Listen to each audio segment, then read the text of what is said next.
Hello everyone. आज के video में हम लोग acceleration due to gravity at depth d देखेंगे।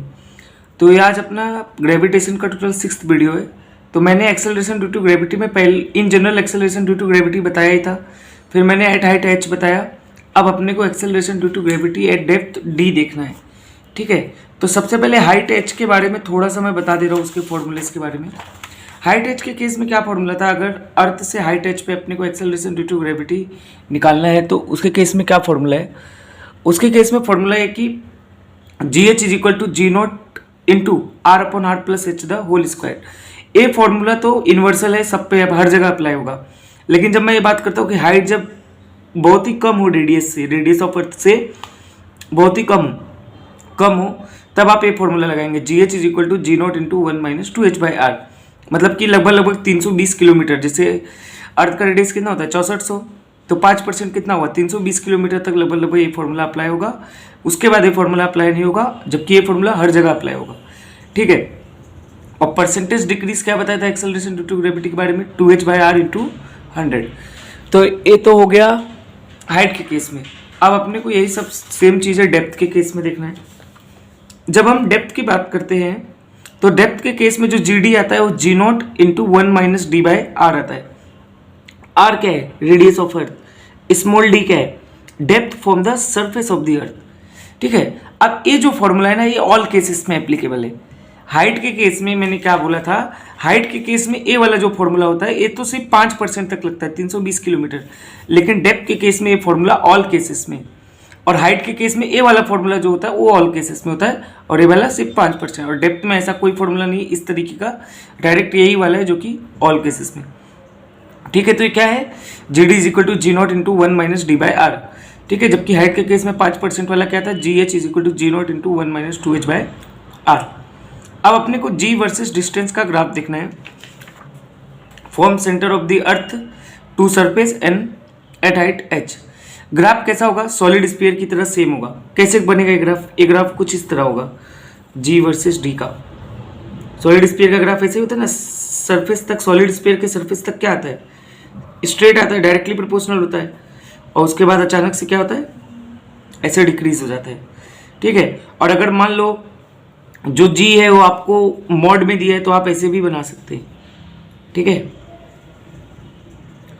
ऐसे नीचे क्यों लिखते हैं, क्योंकि ग्रेविटी अट्रैक्टिव है। तो फर्स्ट चॉइस अगर ग्राफ नीचे बनाए तो अपन फर्स्ट चॉइस नीचे वाले ग्राफ को देंगे, ठीक है।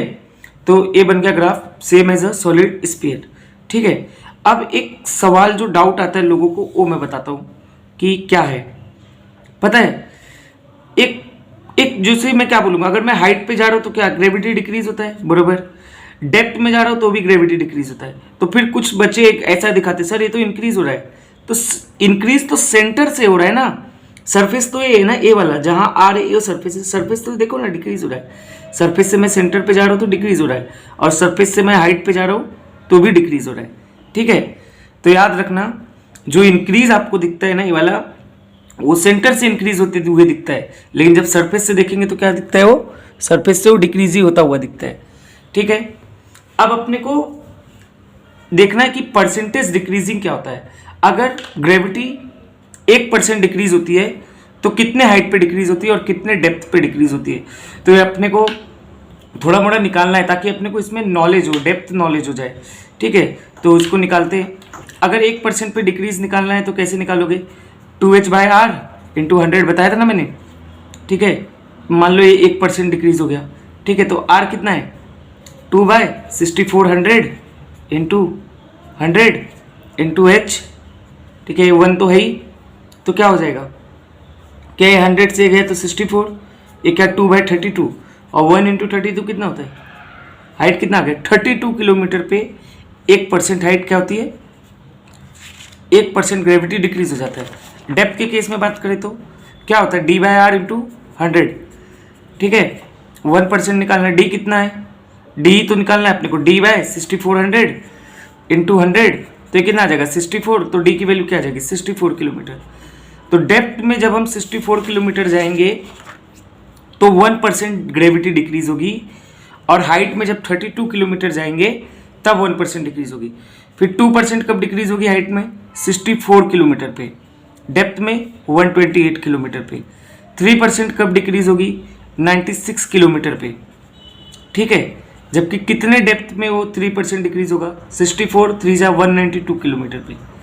अब मैं 3 नहीं डायरेक्ट अब 5 देख रहा हूँ, मतलब और अच्छे से 5% कब डिक्रीज होगा, अगर 32 को 5 से मल्टीप्लाई कर दो, 32 5 जा कितना हो जाएगा 160 किलोमीटर, ठीक है। और डेप्थ में कितना 320 किलोमीटर पे 5% डिक्रीज होगा। अब 10% 20% हाइट के लिए क्या करोगे, क्या अब ये फॉर्मूला लगेगा 2h/r × 100? नहीं, ये फॉर्मूला सिर्फ 5% डिक्रीज तक लगेगा। तो याद रखना, कभी भी ये गलती मत करना कि 10% के लिए भी ऐसी फॉर्मूले से निकालूं, तो अब ये फॉर्मूला नहीं लगेगा। अब कौन सा फॉर्मूला लगेगा, अब ए वाला फॉर्मूला लगेगा, ए वाला। तो ये सिर्फ 5% तक अप्लाई होता है, जबकि डेप्थ में सिर्फ यही फॉर्मूला लगता है। तो 10% में कितना डिक्रीज हो जाएगा, कितना जाएगा 640, 20 में कितना जाएगा 640 का डबल कर दो 1280, और 50 में कितना हो जाएगा 3200 किलोमीटर। 3200 किलोमीटर में ग्रेविटी, जब आप अर्थ से सरफेस से 3200 किलोमीटर नीचे जाओगे तो ग्रेविटी 50% क्या होगी, डिक्रीज हो जाएगी। तो इससे क्या समझता है, इससे समझता है कि डेप्थ जो होता है वो यूनिफॉर्म घटता है। अगर मैं मान लो 1% पे 64, 50 पे कितना 50 गुना कर दो उसका, 64 का 50 गुना 3200 किलोमीटर।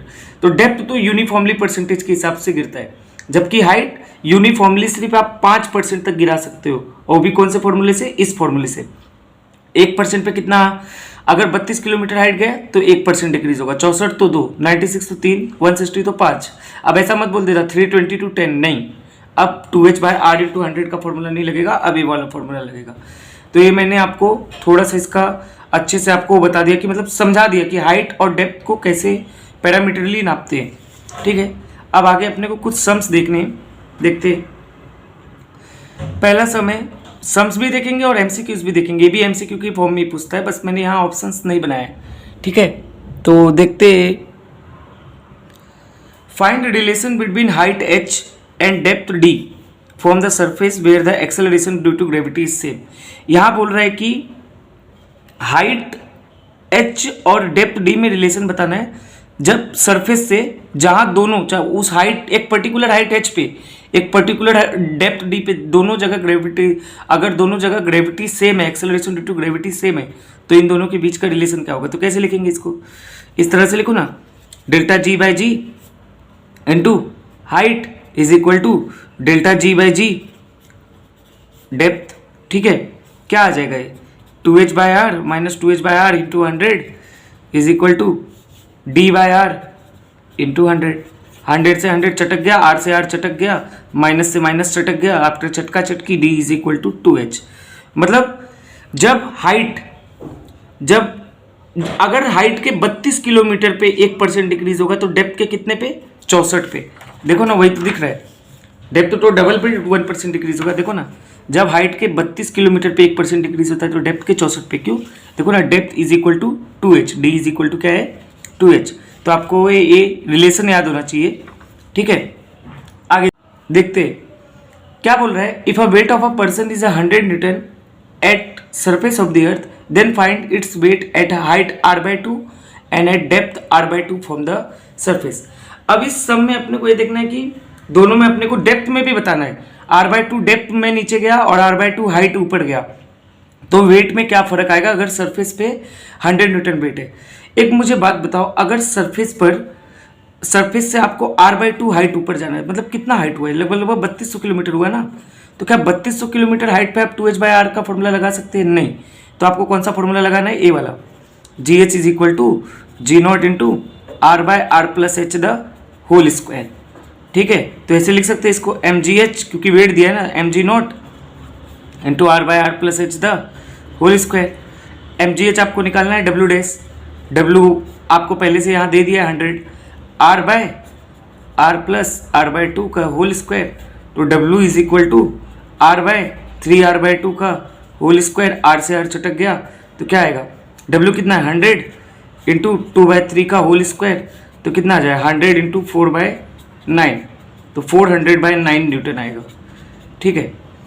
ये तो हो गया हाइट पर, अगर r/2 हाइट ऊपर गए तो उस समय इसका वेट इतना होगा 400/9 न्यूटन।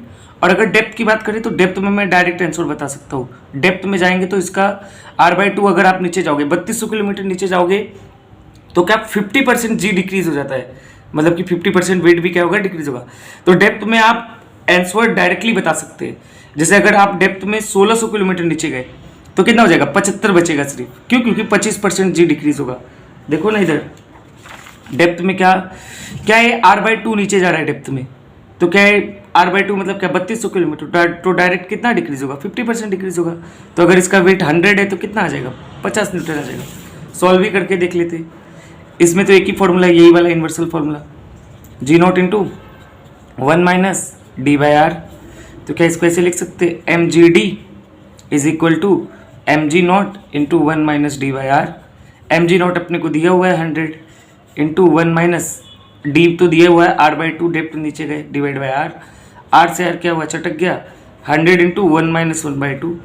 तो क्या है 100 इंटू 1/2 आया, तो क्या है 50 न्यूटन। तो डेप्थ के केस में हम आंसर डायरेक्ट ऑप्शन देख के ही बता सकते हैं कि अगर मैं 50% नीचे जाऊंगा तो 100 का कितना जाएगा, 50 न्यूटन। बट हाइट के केस में ये मत बोल देना कि हाइट में मैं r/2 ऊपर गया तो 50 न्यूटन, नहीं। हाइट के केस में ए वाला फॉर्मूला आएगा तो आपको वेरिएशन थोड़ा सा आएगा, तो ये आपको ध्यान रखना है। तो ये रिलेशन हो गया और ये वाला सम हो गया। आगे देखते कुछ MCQs जो नीट वगैरह में पूछे हुए, ये सब नीट में रिसेंट में ही क्वेश्चन आए हैं। ठीक है, एक सवाल पूछ रहा है, a body weighs 200 newton on the surface of the earth. एक बॉडी है जो सरफेस ऑफ द अर्थ पे उसका वेट है 200 newton. How much will it weigh halfway down the centre of the earth. अगर मैं हाफ वे जाऊँ, half way मतलब कितना हो गया, अगर डेप्थ में मैं हाफ वे जाऊँ तो मतलब कितना होगा, r/2। r/2 मतलब कितना, 3200 किलोमीटर। तो कितना डिक्रीज होगा, 50%। क्यों? क्योंकि रेडियस कितना होता है, 6400, तो हाफ वे कितना हुआ, 3200 ही तो हुआ। अब 3200 पे कितना डिक्रीज होगा, 50%।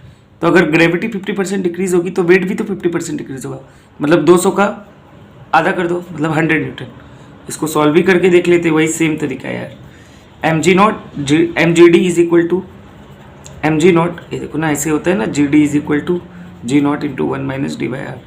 तो यहाँ मैंने मास लगा दिया क्योंकि मास तो सेम ही होगा, 1 माइनस d/r।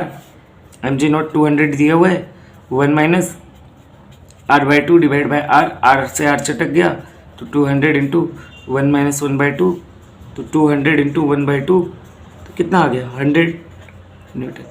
तो ऑप्शन ही क्या है, राइट है। और इसको डायरेक्ट भी हम बता सकते हैं। अगर अपने को, मैंने आपको जिस तरह पढ़ाया है ना कि अगर आपको रिलेशन से याद है ना, तो डेप्थ के केस में तो आपको पेन उठाने का गरज ही नहीं है, आप डायरेक्ट ऑप्शन मार सकते हैं। इसलिए मैंने पहले ये तरीके से बताया। और अगर आपको ये तरीका नहीं समझा है तो ये फॉर्मूले से भी हम कर सकते हैं, फॉर्मूले से भी ज़्यादा टाइम नहीं लगेगा। आगे देखते हैं नेक्स्ट क्वेश्चन। नेक्स्ट क्वेश्चन ये बोल रहा है कि the acceleration due to gravity at a height 1 kilometre above the earth is same as at a depth d below the surface of the earth. Then अब ये क्या बोल रहा है कि हाइट अगर 1 किलोमीटर पे जो एक्सेलरेशन ड्यू टू ग्रेविटी है वही एक डेप्थ d पे है, तो आपको d बताना है। तो क्या रिलेशन था, d इज इक्वल टू क्या था, 2h। ठीक है, अगर acceleration due to gravity height और डेप्थ पे सेम हो तो रिलेशन क्या होता है, d is equal to 2h। Height कितना दिया हुआ है, 1 किलोमीटर, तो क्या आ जाएगा answer, 2 kilometre, direct option C right. तो वो रिलेशन मैंने आपको इसीलिए समझाया, वो रिलेशन आपको याद रखना है क्योंकि इससे डायरेक्ट MCQ आता है। तो आप रिलेशन निकालते हो एग्जाम में थोड़ी बैठेंगे, डायरेक्ट आपको क्या करना है, ये रिलेशन रखना है और आंसर आना है। और ये शायद नीट 2020 का या 19 का ही क्वेश्चन है।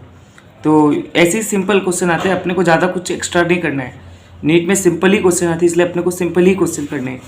ठीक है, आगे देखते हैं। स्टार्टिंग फ्रॉम द, ये भी नीट 2016 में या 17 में पूछा है। Starting from the centre of the earth having a radius r the variation of g is shown by. ठीक है, अब इस सवाल में देखो कहीं भी ग्राफ नीचे नहीं दिया है, तो मतलब इन्हीं में से एक ग्राफ सही करना है। तो क्या ये वाला ग्राफ सही होगा, नहीं। डेप्थ के लिए तो ठीक है, डेप्थ से सेंटर से, बट यहाँ तो ऐसे डिक्रीज होता है ना, मतलब ए ऑप्शन गलत है। सी ऑप्शन देखो क्या सही है, कुछ लोगों ने सी सही करके आया था क्योंकि यहाँ तो उनको ऐसा डिक्रीज होता हुआ दिख रहा है हाइपरबोला, बट यहाँ ऐसे स्ट्रेट लाइन बनता है। तो ये भी ग्राफ गलत है, ये भी गलत है, डी तो एकदम से ही गलत है। तो ऑप्शन कौन सा राइट है, ऑप्शन बी। तो याद रखना कभी भी जो ग्राफ है वो same as a solid sphere, क्योंकि अर्थ को हम सॉलिड स्फीयर की तरह मानते हैं। सॉलिड स्फीयर क्या होता है, मतलब भरा हुआ मास, ठीक है। तो ये हमने आज तक के वीडियो में हमने पूरा मतलब डेप्थ का वेरिएशन पूरा खत्म कर दिया, और हाइट और डेप्थ में जो रिलेशन था वो भी मैंने बता दिया है। नेक्स्ट वीडियो में हम अर्थ के रोटेशन का पूरा देखेंगे, और आपको पिछले 5 वीडियो देख लो, क्योंकि उसमें आपको ग्रेविटेशन का पूरा लिंक मिल जाएगा, ठीक है। नीट में ग्रेविटेशन से 2 क्वेश्चंस जनरली आ ही जाते हैं, और आपको इसका नोट्स भी वीडियो में डिस्क्रिप्शन में डाल दिया जाएगा, साथ ही पिछले वीडियो के लिंक भी डिस्क्रिप्शन में मिल जाएगा। Thank you.